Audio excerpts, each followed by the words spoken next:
Okay, record rolling, so we're coming to camera 3 in 5, 4, 3. Good afternoon and thank you for joining us at UC News today. My name is Josie and I'm joined here with Helena Price, a representative from Clean Wind. And we're here to talk to you today about the new wind turbine farms that are built in rural areas of Australia and how it is affecting the environment. Welcome to the show today. Thank you.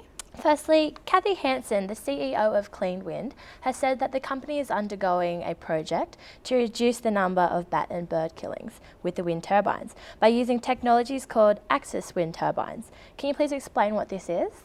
We actually call them vertical axis wind turbines. They are slightly different to the normal wind turbines that you will see around in the rural areas. Because of the vertical axis, it makes them less likely to hit a bird or bat. Now they're more of a rounded shape and they produce the same amount of energy, and they also less stress on the framework, so it means that they last longer and they're able to be more packed together closely, meaning more turbines to produce more energy. Vertical axis wind turbines have been around and running for a few years now. What other technological advances is Clean Wind searching for to be able to start projects using vertical axis wind turbines? Well, originally when vertical axis wind turbines were used, they couldn't produce the same amount of energy that the normal turbines use. We have increased our technology advances and made sure that they now do produce the right amount of energy, so they are as effective as the normal wind turbines. We are also working with CSIRO, which are the leading research branch they have their own wind industry, and with that we're able to work with them to find the best technology that we can use to produce the most efficient amount of energy. Cathy Hansen also states that the vertical axis wind turbines have a lower casualty death rate with birds and bat species.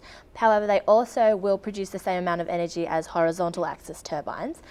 It's proven that the wind energy efficiency of vertical axis wind turbines is low because they are mounted closer to the ground and therefore less wind speed, meaning less production of electricity. Is the company in the process of finding any ways to counteract this? Yes, we are in the middle of researching it. As I said before, we are working with CSIRO, which are the leading researchers in this, to make sure that they are able to maybe one day even take over the amount of energy produced by wind turbines. Excellent. Cathy also states that Clean Wind is an advocate of environmentally friendly power. However, the protest group Flight Power is an advocate of the use of solar power because they believe that solar power is a complete environmentally friendly source because they don't harm any species of birds and bats, unlike wind turbines can. Why do you think that Clean Wind continues to install the wind turbine at Bungendore even when there are protesters at the site saying otherwise? Wind power actually produces more energy than solar does.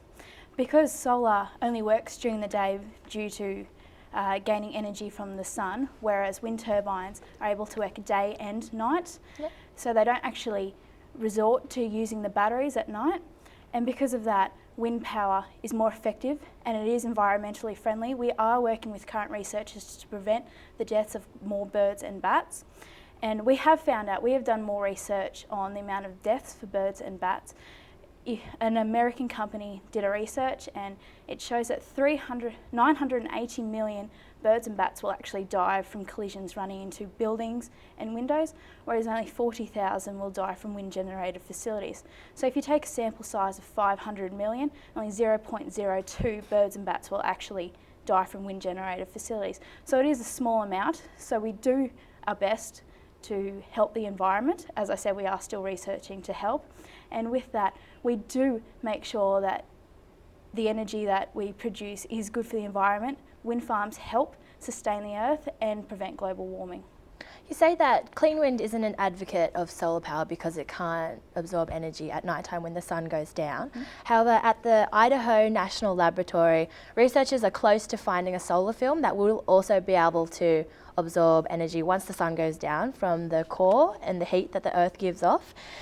Do you think that because this addresses both issues of not harming animals and having an environmentally friendly power source not hindered by the sunlight, isn't that what the company strives for? Why can't they start researching that solar power instead of using turbines?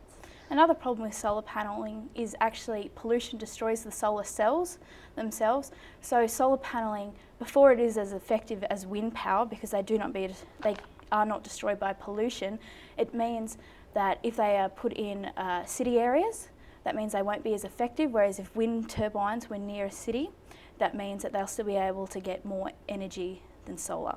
Well, thank you for joining us at the show today, and thank you for tuning in on UC News. My name is Josie Quinn, and I'll catch you next time.